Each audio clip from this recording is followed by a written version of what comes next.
बिस्मिल्लाहिर्रहमानिर्रहीम।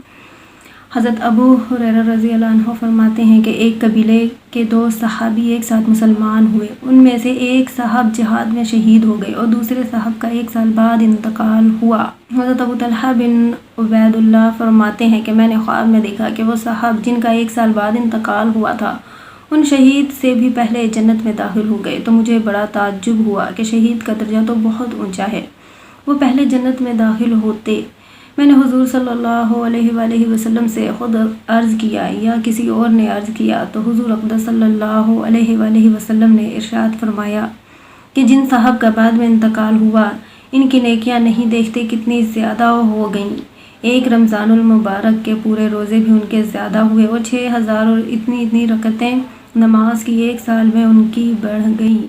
अगर 1 साल के तमाम महीने 29 दिन के लगाए जाएं और सिर्फ फ़र्ज़ और वितर की 20 रकतें शुमार की जाए तब भी 6960 रकतें होती हैं और जितने महीने 30 दिन के होंगे 20-20 रकतों का इजाफा होता रहेगा और सुन्नतें और नवाफिल भी शुमार किए जाएं तो क्या ही पूछना। इब्ने माजा में ये किस्सा और भी मुफस्सिल आया है। इसमें हज़रत तलहा रज़ी अल्लाह अन्हु जो ख्वाब देखने वाले हैं वो ख़ुद बयान करते हैं कि एक कबीले के 2 आदमी हुज़ूर अक़दस सल्लल्लाहु अलैहि वसल्लम की खिदमत में एक साथ आए और इकट्ठे ही मुसलमान हुए। एक साहब बहुत ज़्यादा मुस्तैद और हिम्मत वाले थे, वो एक लड़ाई में शहीद हो गए और दूसरे साहब का 1 साल बाद इंतकाल हुआ। मैंने ख्वाब में देखा कि मैं जन्नत के दरवाजे पर खड़ा हूँ और वो दोनों साहब भी वहाँ हैं। अंदर से एक शख्स आए और उन साहब को जिनका 1 साल बाद इंतकाल हुआ था अंदर जाने की इजाज़त हो गई और जो साहब शहीद हुए थे वो खड़े रह गए। थोड़ी देर बाद फिर अंदर से एक शख्स आए और उन शहीद को भी इजाज़त हो गई और मुझसे ये कहा कि तुम्हारा अभी वक्त नहीं आया, तुम वापस चले जाओ। मैंने सुबह को लोगों से अपने ख्वाब का तज़किरा किया। सबको इस पर ताज्जुब हुआ कि इन शहीद को बाद में इजाज़त क्यों हुई, उनको तो पहले होनी चाहिए थी। आखिर हुजूर सल्लल्लाहु अलैहि वसल्लम से लोगों ने इसका तज़किरा किया तो हुजूर सल्लल्लाहु अलैहि वसल्लम ने इरशाद फरमाया कि इसमें ताज्जुब की क्या बात है। लोगों ने अर्ज़ किया कि या रसूलुल्लाह वो शहीद भी हुए और बहुत ज़्यादा मुस्तैद और हिम्मत वाले भी थे और जन्नत में ये दूसरे साहब पहले दाखिल हो गए। हुजूर सल्लल्लाहु अलैहि वसल्लम ने इरशाद फरमाया क्या उन्होंने 1 साल इबादत ज़्यादा नहीं की? अर्ज़ किया बेशक की। इरशाद फरमाया क्या उन्होंने पूरे 1 रमज़ान के रोज़े उनसे ज़्यादा नहीं रखे? अर्ज़ किया गया बेशक रखे। इरशाद फरमाया क्या उन्होंने इतने सजदे 1 साल की नमाज़ों के ज़्यादा नहीं किए?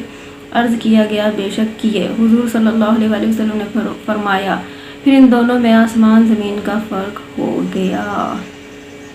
नमाज की अहमियत बहुत ज़्यादा है, बहुत फजीलत है, बहुत अहमियत। नमाज जो है वो दीन का सुतून है। नमाज सबसे पहले है, बाकी अमाल जो है वो बाद में आते हैं। नमाज जो है वो दीन का सुतून है। सुतून होगा तो उसके ऊपर जो है वो अमारत होगी ना। नमाज की बहुत अहमियत है। एक नमाज भी कज़ा करने से पहले सोचा करें कि इसकी क्या अहमियत है और इसका छोड़ने के क्या गुनाह हैं। मेरी वीडियो है जिसमें मैंने जो है कज़ा नमाज जो है उसकी सज़ा के बारे में बताया है। तो उसमें जो है सिर्फ कज़ा नमाज जो है जिसको हम बाद में पढ़ भी लेते हैं तो उसका इतना ज़्यादा अज़ाब है ना। इस नूह के किस्से कई लोगों के साथ पेश आए। अबू दाऊद शरीफ में 2 सहाबा रज़ी अल्लाह अन्हों का किस्सा इसी किस्म का सिर्फ 8 दिन के फ़र्क से ज़िक्र किया गया है कि दूसरे साहब का इंतकाल 1 हफ्ते बाद हुआ फिर भी वो जन्नत में दाखिल हो गए। हकीकत में हम लोगों को इसका अंदाज़ा नहीं कि नमाज कितनी कीमती चीज़ है।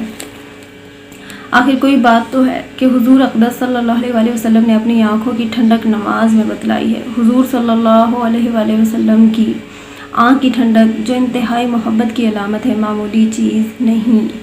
एक हदीस में आया कि 2 भाई थे, इनमें से एक 40 रोज़ पहले इंतकाल कर गए, दूसरे भाई का 40 रोज़ बाद इंतकाल हुआ। पहले भाई ज़्यादा बुजुर्ग थे, लोगों ने उनको बहुत बढ़ाना शुरू कर दिया। हुजूर सल्लल्लाहु अलैहि वसल्लम ने इरशाद फरमाया क्या दूसरे भाई मुसलमान ना थे? सहाबा रज़ी अल्लाह अन्हुम ने अर्ज़ किया कि बेशक मुसलमान थे मगर मामूली दर्जे में थे। हुजूर सल्लल्लाहु अलैहि वसल्लम ने इरशाद फरमाया कि तुम्हें क्या मालूम कि इन 40 दिन की नमाज़ों ने उनको किस दर्जे तक पहुंचा दिया है। नमाज की मिसाल एक मीठी और गहरी नहर की सी है जो दरवाजे पर जारी हो और आदमी 5 दफ़ा इसमें नहाता हो तो इसके बदन पर क्या मैल रह सकता है। इसके बाद फिर दोबारा हुजूर सल्लल्लाहु अलैहि वसल्लम ने फरमाया कि तुम्हें क्या मालूम कि इसकी नमाज़ों ने जो बाद में पढ़ी गईं इसको किस दर्जे तक पहुंचा दिया है। सुभान अल्लाह।